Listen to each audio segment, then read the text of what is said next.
Alhamdulillah, alhamdulillahirabbil alamin. Wassalatu wassalamu ala nabiyyina Muhammadin wa ala alihi wa ashabihi wa man tabi'ahum bi ihsanin ila yaumiddin. Amma ba'du. Alhamdulillah, kita bersyukur kepada Allah Subhanahu wa taala atas segala nikmat yang telah Dia limpahkan kepada kita, baik nikmat kesehatan, nikmat kesempatan, sehingga kita semua dapat berkumpul di Masjid Pesantren Tahfidz Cahaya Quran yang semoga dirahmati Allah Subhanahu wa taala. Amin. Dan salawat serta salam semoga senantiasa tercurahkan kepada suri tauladan kita, uswatun hasanah kita, Nabi Muhammad sallallahu alaihi wasallam,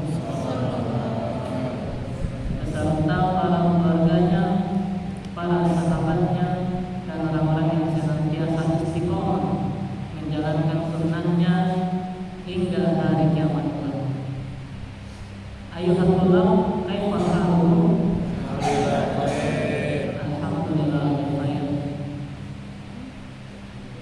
Kita di dalam menjalani kehidupan ini, apa yang kita perbuat, perbuatan kita itu tidak akan lari dari dua hal, tidak akan lepas dari dua tipe, dua macam perbuatan.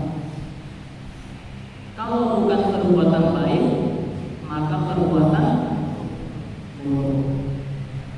Kalau bukan kebenaran, maka kebatilan. Tidak akan lepas dari dua hal tersebut.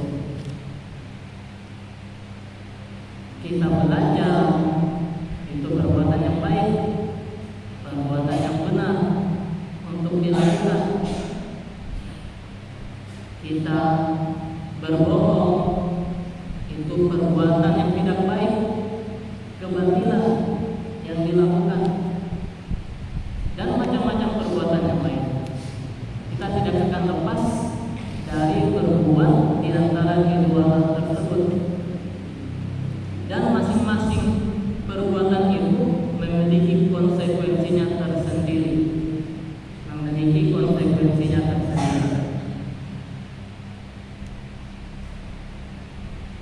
Pengarang kitab Az-Zuhud, Hanaf Ibnu Sari, mengutip perkataannya sahabat Abdullah bin Mas'ud radhiyallahu anhu, yang mana sahabat Abdullah bin Mas'ud radhiyallahu anhu ini berkata,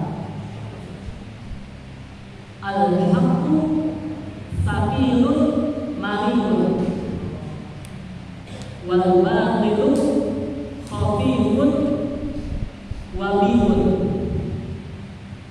wa rubba syahwatin sa'atin tusiru husnan tawilan wa rubba syahwati sa'atin turisu husnan tawilan, yang artinya kebenaran itu berat,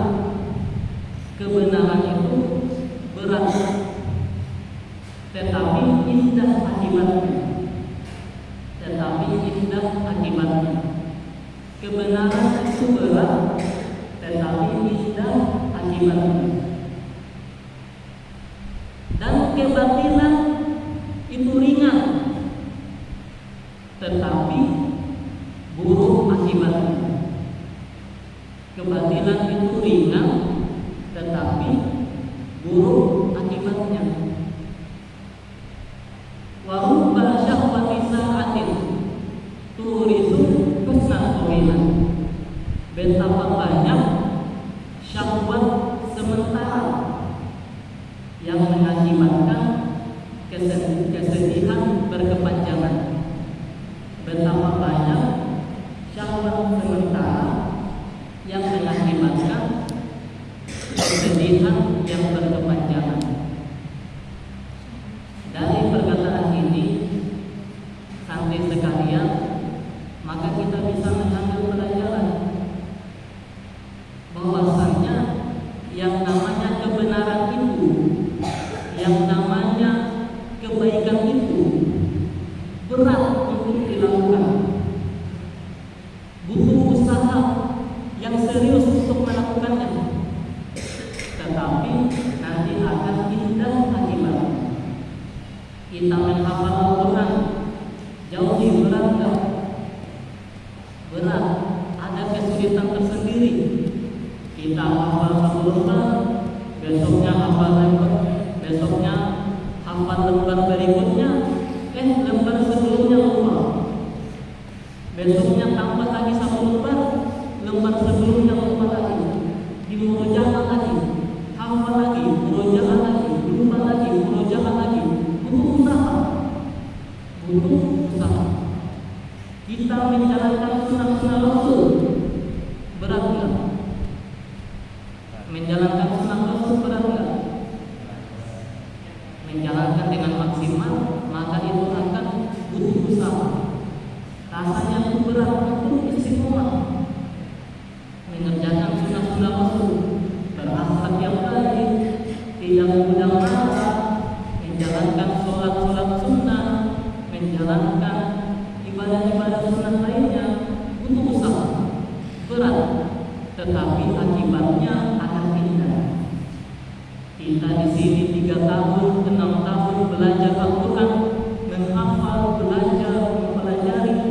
Akibatnya setelah kita lulus, kita menjadi seorang hafid, kita menjadi para penghafal Al-Quran, yang Al-Quran itu ada di lisan kita, kepala kita juga di dada kita, sehingga ketika kita keluar dari sini, Allah akan muliakan kita, Allah angkat derajat kita, mau dimanapun kita berada, karena Al-Quran yang kita miliki, maka kita akan dimuliakan. Akibatnya indah, akibatnya luar biasa.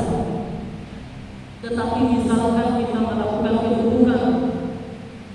keburukan, disuruh murojaah, disuruh menghafal, malah tidur, mudah enggak? Kita disuruh menghafal, kita malah tidur, mudah. Kita disuruh murojaah, kita malah main-main, mudah enggak? Mudah. Tetapi akibatnya apa? Akibatnya akan buruk.